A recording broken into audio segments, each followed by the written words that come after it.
பாசத்திற்குரிய சொந்தங்களே, நம் அனைவர் மீதும் இறைவனின் சாந்தியும் சமாதானமும் உண்டாகட்டுமாக. நீண்ட நாளைக்கு பின்னாடி இந்த வீடியோவின் வழியாக உங்களை சந்திப்பதிலே பெரும் மகிழ்ச்சி அடைகிறேன். இன்றைய தலைமுறையோடு நாம் சில கருத்துக்களை உரையாற்ற வேண்டியிருக்கிறது, பதிய வேண்டியிருக்கிறது. தலைமுறைகளை குறித்து நாம் மிகவும் கவலை அடைகிறோம், வருத்தப்படுகிறோம். எப்படி நல்ல எனர்ஜி மிக்க குழந்தைகளாக நம் பிள்ளைகளை வாலிபத்தை எட்டுகிற காலத்தில் அறிவால், உடலால், பலத்தால் அவர்கள் சிறந்தவர்களாக செயல்பட வேண்டும் என்பது நம் எல்லோருக்கும் பிடித்த ஒரு கான்செப்ட். எல்லாருக்கும் அது வேண்டும் அப்படின்னு நினைக்கிறோம்.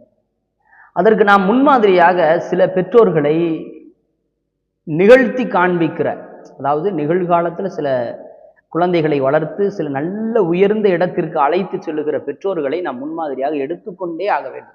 அந்த அடிப்படையில் உங்களிடத்தில் ஒரு புத்தகத்தோடு நான் வந்திருக்கிறேன்.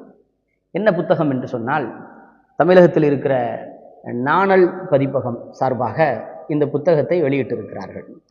குரல் அற்றவர்களின் குரலாக என்ற தலைப்பு வட்டமிடப்பட்டு, அது மாதிரி அந்த புத்தகத்தினுடைய கதாநாயகனாக ஜஹரான் மம்தானி அவர்கள் அமெரிக்காவினுடைய இதயமாக இருக்கிற நியூயார்க் நகரினுடைய முக்கியமான மேயராக, முதன்மையான மேயராக தேர்ந்தெடுக்கப்பட்டிருக்கிறார். கடந்த ஒரு 3-4 மாதங்களாக தொடர்ச்சியாக இவருடைய பெயர் எல்லா ஊடகங்களிலும் வெளிவந்து கொண்டிருக்கிறது. தற்பொழுது கூட நேற்று வரை பிபிசி நியூஸில் 2 நாளைக்கு முன்பு கூட சில செய்திகளை அவர் பேசியிருக்கிறார். அது ரொம்ப பிரபலியமானது. இப்பொழுது நாம் பார்க்க இருக்கிற செய்தி, இந்த புத்தகம் பேசியிருக்கிற செய்தி மிகவும் அற்புதமானது.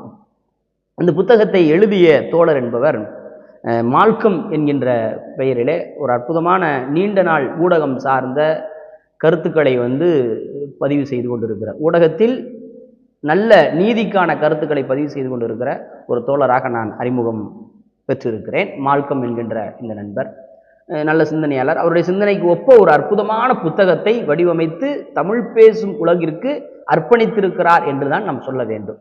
இந்த புத்தகத்தில் நான் கற்றுக்கொண்ட செய்தி என்னவென்றால், புத்தகத்தினுடைய கதாநாயகனாக இருக்கிற இந்த ஜஹரான் மம்தானி அவருடைய வரலாறு மிக முக்கியமானது. ஆனால் அதைவிட மிக முக்கியமானது எதுவென்றால், இவரை உருவாக்கியவருடைய தாயும் தந்தையும் நமக்கெல்லாம் ஒரு முன்மாதிரியான பெற்றோர்கள் என்பதில் எந்த மாற்று கருத்தும் இல்லை.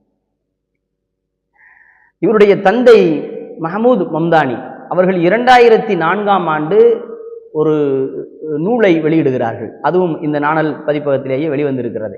குட் முஸ்லிம், பேட் முஸ்லிம், நல்ல முஸ்லிம், கெட்ட முஸ்லிம் என்று அந்த தலைப்பிடப்பட்ட ஒரு நூல்.